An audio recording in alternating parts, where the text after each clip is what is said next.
आणि यानंतरची बातमी पडळकरांसंदर्भातली आहे। मंत्रिपद न मिळाल्यामुळे पडळकरांच्या डोक्यावर परिणाम झाल्याचं मेहबूब शेख यांनी म्हटलंय। पडळकरांच्या जयंत पाटलांवरील टीकेला मेहबूब शेख यांनी हे प्रत्युत्तर दिले। तर पडळकर यांचं हे वक्तव्य चर्चेत होतं। पडळकरांचं जयंत पाटलांचा कार्यक्रम करण्याचं हे वक्तव्य हास्यास्पद असल्याचंही त्यांनी म्हटलंय। मेहबूब शेख यांच्याकडून पडळकरांचा टोपीचंद असाही उल्लेख करण्यात आलाय। तर जयंत पाटील कपटी माणूस असल्याची टीका पडळकरांनी केली होती। युवक काँग्रेस शरद पवार गटाचे प्रदेशाध्यक्ष मेहबूब शेख आपल्या सोबत आहेत। जयंत पाटील कपटी आणि नीच माणूस आहे। पाटील हे टप्प्यात आणून काम करतात, पण जयंत पाटील आम्ही टप्प्यात आणून कार्यक्रम करतो।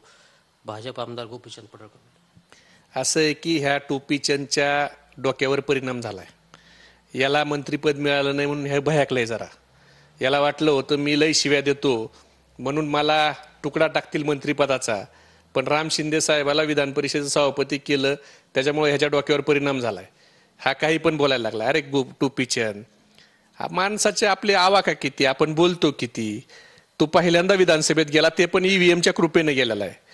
आणि भारतीय जनता पार्टीनं तुम्हाला भोकायला ठेवलेलं आहे हे माहिती आहे। आता मीच कसा जयंत पाटील साहेबांवर बोलू शकतो हे दाखवण्याचा केविलवाना प्रयत्न आहे। जर जयंत पाटील साहेब एवढेच कपटी होते तर तो 2019च्या लोकसभेला त्यांच्या घरात चक्रा मारल्या आहेत, त्यांच्याकडे चपला झिजवल्यास तू लोकसभेच्या उमेदवारीसाठी।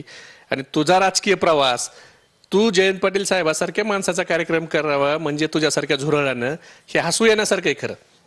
ह्या टोपीचंदचा प्रवास हा असा बोलतोय जसं काय हा एकनिष्ठ भारतीय जनता पार्टी जन्म